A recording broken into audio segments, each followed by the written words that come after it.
क्षमागणी, मैं हूं शोभा भाटी। एक विषय जिसके ऊपर मैं आप लोगों का ध्यान केंद्रित करना चाहती हूँ, उसको रामायण के एक भाग के माध्यम से वहां तक ले जाना चाहूंगी कि जब राजा दशरथ जो हैं एक जंगल के अंदर शिकार करने जाते हैं और उसी जंगल के अंदर से श्रवण कुमार, जिसको हम कहते हैं आज्ञाकारी पुत्र श्रवण कुमार, अपने माता पिता को लेके गुजर रहा होता है, क्योंकि वो दोनों अंधे होते हैं और वो पालकी बिठा के वहां से लेके जा रहा होता है।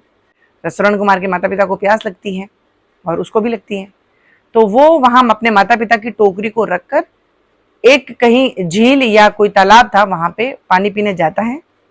और उसी पार्ट के अंदर राजा दशरथ जो हैं शिकार के लिए गए होते हैं। और आपको पता है कि जैसे कि शब्द भेदी जो है एक बाण चलाने का तरीका होता है जिसको शब्द भेदी कहते हैं, यानी शब्दों को सुनकर वहां पे जो है अपना जो तीर जो है मारा जाता है बिना देखे। राजा दशरथ जब उस जंगल में घूम रहे होते हैं तो वहां पानी के पास में उनको आवाज आती है और उनको ऐसा लगता है कि कोई जानवर वहां पे पानी पीने आया है। पानी पीने और पानी जो कलश में भरने की जो आवाज है वो राजा दशरथ तक पहुंचती है और उसी आवाज के माध्यम से वो तीर चलाते हैं और वो तीर सीधा जाके श्रवण को लग जाता है। और लाख कोशिशों के बावजूद भी राजा दशरथ श्रवण को नहीं बचा पाते हैं। और राजा दशरथ चूंकि दयालु प्रवृत्ति के थे और रामायण के माध्यम से उनको भी एक अच्छा जो है राजा बताया गया है कि मरते मरते श्रवण कुमार ये बोलता है कि मेरे माता पिता प्यासे हैं, मैं उनके लिए पानी लेने आया था। और ये बात सुन के राजा बहुत ही विचलित हो जाते हैं और उनको ऐसा लगता है कि अब मैं क्या करूं। और उनकी आखिरी इच्छा पूरी करने के लिए पानी लेके वो श्रवण कुमार के माता पिता के पास जाते हैं और पानी पिलाने की कोशिश करते हैं। चूंकि श्रवण कुमार के माता पिता जिनकी पूरी जिंदगी अपने बच्चे के सहारे निकली हो, तो वो अपने बच्चे की सांसें भी पहचानते थे। और राजा दशरथ ने कोशिश की कि मैं इनको पानी पिला दूं और उनको पता न चले, लेकिन ऐसा नहीं हुआ। उनको पता चल गया कि ये श्रवण नहीं है। ज्यादा फोर्स करने पे राजा दशरथ उनको बता देते हैं कि ऐसी ऐसी चीजें हो गई हैं और मेरे हाथ से जो है आपके पुत्र की हत्या हो गई है। उनका जो अंदर का जो वो आत्मा जो दुखी है उनकी, उससे जो वो राजा दशरथ नहीं बच पाए, क्योंकि उनका एक इकलौता पुत्र और वो भी ऐसा आज्ञाकारी पुत्र। श्रवण कुमार के जाने से उनकी जो श्रवण कुमार के माता पिता की पूरी दुनिया वहीं खत्म हो जाती है।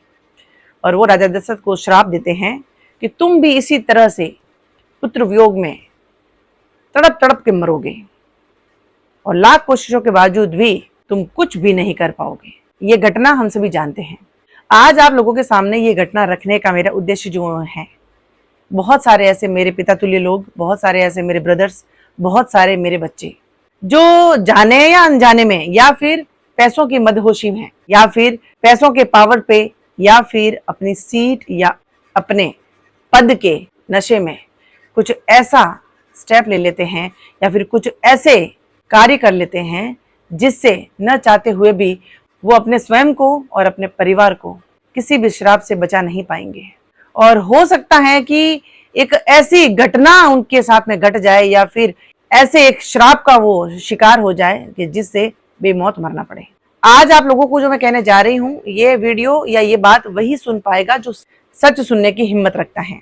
जो व्यक्ति सच सुनने की हिम्मत रखेगा वो वीडियो एंड तक जरूर देखना, क्योंकि सच को अगर हम इजीली स्वीकार कर लें या फिर सुन लें या समझ लें तो जिंदगी में कुछ घटनाएं घटने से बच जाएगी। आज बहुत सारे लोग अपनी मेहनत से बहुत अच्छे ओहदे पे, बहुत अच्छे पद पे पहुंचे हुए हैं। वो चाहे मेडिकल डिपार्टमेंट हो, वो चाहे सिविल सर्विसेज हो, वो चाहे पुलिस प्रशासन हो, चाहे वो शिक्षा का क्षेत्र हो और चाहे वो बिजनेस हो। किसी भी क्षेत्र के अंदर एक व्यक्ति जितने बड़े पद पे बैठा है उसके पास में उतने ही बड़े पावर हैं, या फिर कह सकते हैं कि उतने ही शक्तिशाली पावर हैं। वो पावर अगर आप सही जगह पे इस्तेमाल कर दें तो सिर्फ पैसा ही नहीं, पैसे के साथ में नाम, ख्याति, इंसानियत, मानवता, प्यार, स्नेह और आशीर्वाद भी पा सकते हैं।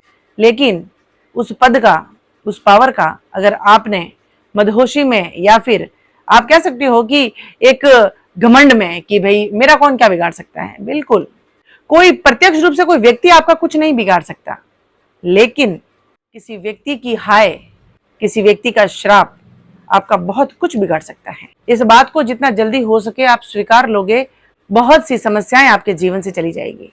राजा दशरथ लाख कोशिशों के बावजूद भी श्राप से नहीं बच पाए और वह हुआ भी। आपने देखा पूरा परिवार दांव पे लगा, पूरा परिवार। सिर्फ एक श्राप से, क्योंकि राजा दशरथ को पुत्र वियोग का श्राप लगा था और पुत्र वियोग के लिए कैकेयी की मति मारी गई। कैकेयी ने अपने वर मांगे, राम को वनवास मांगा, जिससे राम के साथ में लक्ष्मण भी चला गया, यहाँ तक कि सीता मैया भी चली गई। उधर देखिए तो कैकेयी के प्रति भरत के दिल में नफरत भर गई। एक पुत्र ने अपनी माँ को ही त्याग दिया, राजा दशरथ ने अपने प्राण त्याग दिए, भरत की पत्नी ने पूरा पति का वियोग जो है सहा है, यानी पूरा हंसता खेलता खानदान दांव पे लगा एक श्राप से। हम लोग ये सोचते हैं कि कोई हमारा कुछ नहीं बिगाड़ सकता, ये गरीब जनता है, क्या बिगाड़ लेगी हमारा। वास्तव रूप में कोई कुछ नहीं बिगाड़ सकता, फिजिकली आपका कोई कुछ नहीं बिगाड़ सकता। इसीलिए कई बार हम लोग बहुत से लोगों के साथ में ज्यादती कर देते हैं, बहुत से लोगों के साथ में नाइंसाफी कर देते हैं। गरीब आदमी क्या बिगाड़ लेगा आपका। अगर मान लो कोई गरीब आदमी आपके पास में आया है और उसके साथ में अन्याय हुआ है और वो गिड़गिड़ा रहा है आपके साथ में, हाथ जोड़ के विनती कर रहा है कि मेरे बेटे का किसी अमीरजादे ने एक्सीडेंट कर दिया है, आप FIR लिखिए। चूंकि वो अमीरजादा है, वो किसी नेता का बेटा है, वो किसी बहुत बड़े व्यक्ति का बेटा है, बहुत सारे लोग इस डर के मारे FIR नहीं लिखते हैं। माना कि अगर आप FIR लिखे तो आपकी नेताजी से दुश्मनी हो जाएगी, लेकिन मत भूलिए अगर आपने FIR नहीं लिखी तो सीधी आपकी ईश्वर से दुश्मनी हो जाएगी। नेताजी से तो आप फिर भी बच सकते हैं, ईश्वर की लाठी से आपको कोई भी ताकत नहीं बचा सकती। बहुत जगहों पे मैंने देखा है, मेडिकल डिपार्टमेंट के अंदर, हॉस्पिटल के अंदर तड़पते माता पिता आते हैं अपने संतान को लेके, या फिर छोटे छोटे बच्चे खड़े होते हैं हाथ जोड़ के, हमारे माँ को बचा लो या फिर हमारे पिता को बचा लो। बहुत सारे माता पिता जो बिल्कुल आर्थिक रूप से सबल ही नहीं होते हैं, आर्थिक रूप से बहुत टूटे हुए होते हैं, वो कहते हैं कि साहब ऑपरेशन के पैसे नहीं है, लेकिन अगर मेरा बेटा जी गया तो मैं आपको पैसा चुकता करूंगा। लेकिन डॉक्टर नहीं सुनते, कहते हैं कि पैसा रखो और तो होगा। माना कि हर चीज फ्री नहीं चलती है, लेकिन एक इंसान अगले की मजबूरी समझ सकता है।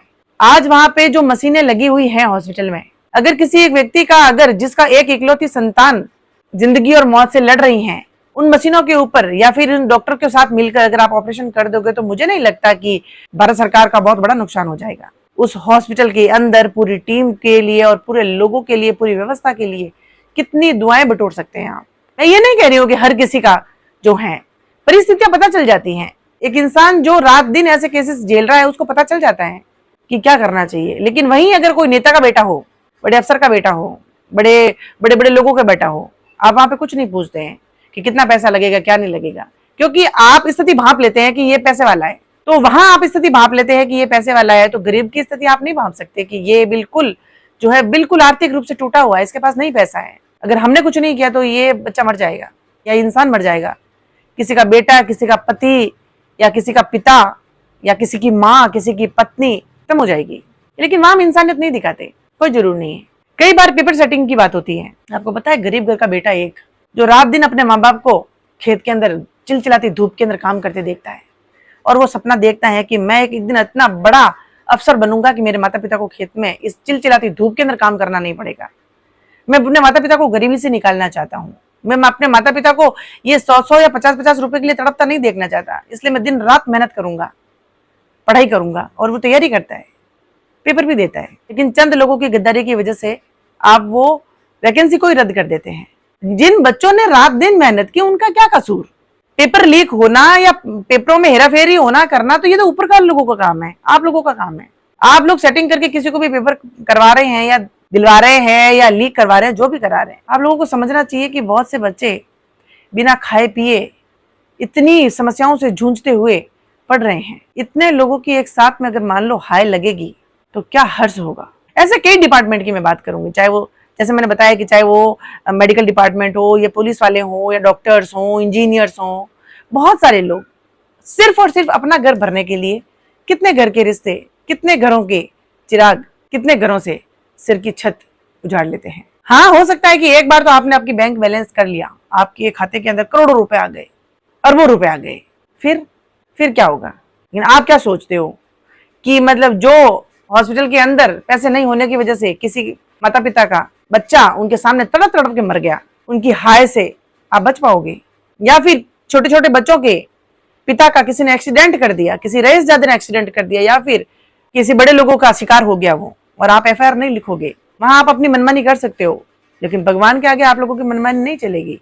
और आपको क्या लगता है वहां पे जो उनको दिख रहा है माता पिता तड़प रहे हैं, हाथ जोड़ रहे हैं, पैर पड़ रहे हैं, पगड़ी पैरों पे रख रहे हैं, और आप उनकी एक बार भी नहीं सुन रहे हैं, उनकी हाय से बच पाओगे आप लोग? कोई नहीं बच पाया। राजा दशरथ नहीं बच पाए तो हम क्या चीजें।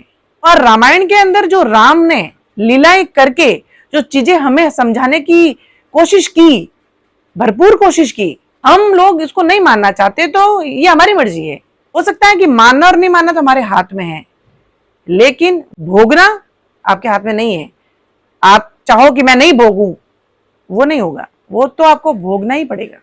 यही कारण है कि हम लोग देखते हैं, हमारे आंखों के सामने आए दिन न्यूज भी आती है, हम लोग खुद भी देखते हैं कि बड़े बड़े अफसर जिनके पास मेरे पैसों की कोई कमी नहीं, पानी की तरह पैसा बहा देते हैं।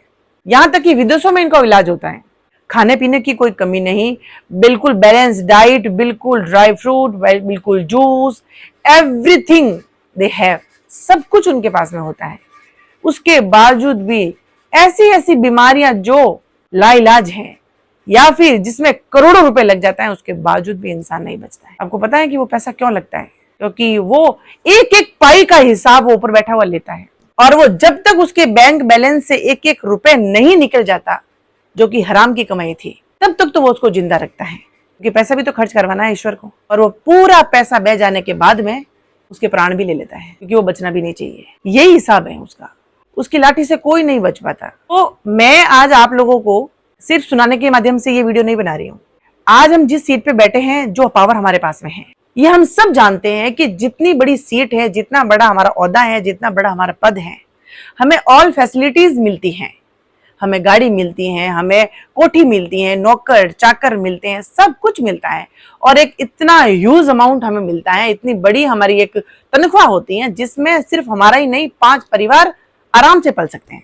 उसके बावजूद भी हमारा लालच खत्म नहीं होता। उस लालच को खत्म कर दीजिए, क्योंकि पैसा कमा लेंगे ना, बहुत सारा करोड़ों रुपए आपने आपके बैंक बैलेंस कर लिया, आपके सेविंग अकाउंट के अंदर अरबों रुपए पड़ा है, और आपने कमा भी लिया, भर भी लिए उनको, सोना चांदी 10-10 बंगले सब कुछ कर भी दिए। वो 10-10 बंगले भी सिर्फ और सिर्फ आपके परिवार, यानी आपकी पत्नी, आपके बच्चे या फिर आपके जो भी फैमिली है, उन तक ही सीमित रहेंगे। और वो कभी नहीं कहेंगे आपको, कभी भी नहीं कहेंगे आपको कि भाई हमारे पिताजी ने तो बहुत बड़ा काम किया। उनके लिए नॉर्मल है कि चीजें, क्योंकि वो चीजें फीलिंग्स है ही नहीं ना, उनको सीधी मिली है, तो वो भी यही कहेंगे कि हर बाप करता है, इसमें कौन सी बड़ी बात है। जितना बड़ा उनका पद था तो उसके लिए तो ये नॉर्मल है।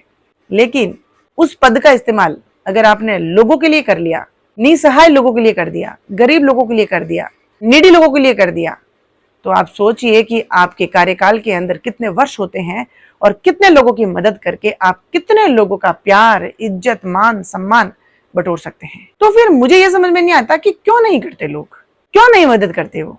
जिस सीट के ऊपर आप बैठे उस समय आपने शपथ ली कि मैं सबकी सेवा निस्वार्थ भावना से करूंगा। अपने शब्दों से कोई व्यक्ति कैसे मुकर सकता है? क्यों मुकर जाता है? स्वार्थ के लिए मुकर जाता है। और वो स्वार्थ किसके लिए? सिर्फ और सिर्फ अपने गिने चुने 4 लोगों के लिए। और वहां से कोई सर्टिफिकेट नहीं मिलना आपको। जिस दिन आपका आखिरी दिन होगा तो आपके साथ में कोई भी सर्टिफिकेट नहीं चलेगा, और कोई भी संतान चिल्ला चिल्ला के नहीं बोलती है कि भी मेरे पिताजी ने तो मेरे लिए इतना बैंक बैलेंस रखा।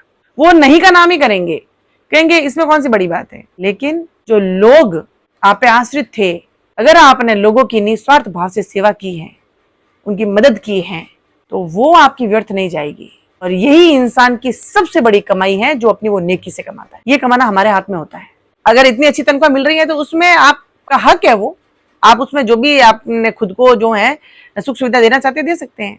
और उसके बावजूद भी जिस पद पे आप बैठे हैं और कोई व्यक्ति खुश होके, यानी आपने किसी का काम किया है और अच्छा काम हुआ है, लीगल काम आपने किया है और खुश होके वो आपको सप्रेम भेंट करना कोई चाहता है, तो वो भेंट तो बिल्कुल आपने, क्योंकि आपने कोई भी इरलीगल काम नहीं किया, आपने किसी की आत्मा नहीं दुखाई, आपने सही काम किया। और सही काम के लिए अगर आपको कोई भेंट और आपको कोई पैसा मिल गया है या कोई गिफ्ट मिल गया है, तो इस पे आपका हक है, क्योंकि आपने किसी की आत्मा नहीं दुखाई, तो वो तो आप यूज कर ही सकते हैं। और उसके एकदम आगे और चलें तो जितना कि एक मारवाड़ी में कहावत है कि आटा में नमक जितना खट्टा है, उतना अगर आपने ले भी लिया, मान लो किसी का करोड़ों का जो है आपने फायदा करा दिया, और उसमें अगर आपने कुछ 1000 रुपए अगर आपको मिल गए कर गए, तो फिर भी ठीक है, क्योंकि किसी की आत्मा नहीं दुखी, बाप का साया नहीं छीना आपने, किसी की घर से संतान नहीं छीनी आपने। लेकिन ये लालच जो खत्म ही नहीं हो रहा, उसमें कितने लोगों का गला घोटा जा रहा है, इसका आपको ध्यान जरूर होना चाहिए। मैं आप लोगों के साथ में एक केस जो है शेयर नहीं कर पाऊंगी, मैंने अपनी खुद की आंखों से देखी। उस अफसर के आंखों के सामने उसकी संतान ने इतनी बुरी मौत पाई है कि शायद एक सामान्य माता पिता कभी नहीं देख पाते, कभी नहीं झेल पाएंगे। इस कदर की घटना उनके घर में घटी।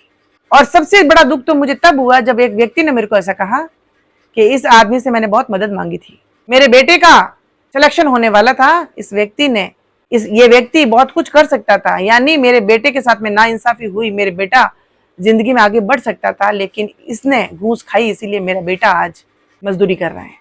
इस हाय से वो बच नहीं पाया। मैं आप लोगों की वेल विशर हूँ, शुभ चिंतक हूँ, इसीलिए मैं ये बात आप लोगों को बता रही हूँ और आपको ऐसा गुनाह करने से रोक रही हूँ। ये चमचमाती दुनिया के अंदर बहुत सारे ऐसे लोग जो आपके सामने पैसों की गड़ियां रख देंगे और बहुत सारा बुरा काम करने के लिए बोलते हैं आपको, या फिर एक छोटा सा साइन करने के लिए बोलते हैं, या फिर एक स्टेप सिर्फ पीछे लेने के लिए बोलते हैं। वहां पे आप छोटा बड़ा, अपना पराया, अमीर गरीब मत देखिए, इससे आपका भी मान सम्मान बना रहेगा। देखिए, मरना सभी को है, एक दिन मरना सभी को है, कोई अमर नहीं है यहाँ पे, कोई आज मरेगा कोई कल मरेगा। लेकिन अगर नेकी के साथ में अगर कोई व्यक्ति मरता है तो वो बलिदान कहलाता है, वो देश के लिए समर्पण कहलाता है, समर्पित होना कहलाता है। और जो घूस खा के लाखों रुपए की संपत्ति बटोर के फिर मरता है, उस व्यक्ति के दुनिया से जाने के बावजूद भी उसको गालियां ही मिलती है कि बड़ा बुरा इंसान था। ऐसा कर्म हम क्यों करें? इसीलिए अपने पद का सही इस्तेमाल करके आपने जनता के लिए जो शपथ ली है, आपने जो जनता के लिए कस्में खाई हैं, उसको निभाने की कोशिश करिए। फिर देखिए, क्या नेता, क्या बिजनेसमैन, क्या पैसे वाला और क्या गुंडा, आपका कोई कुछ नहीं बिगाड़ सकता, क्योंकि आपका पद ही आपके लिए सर्वोच्च है।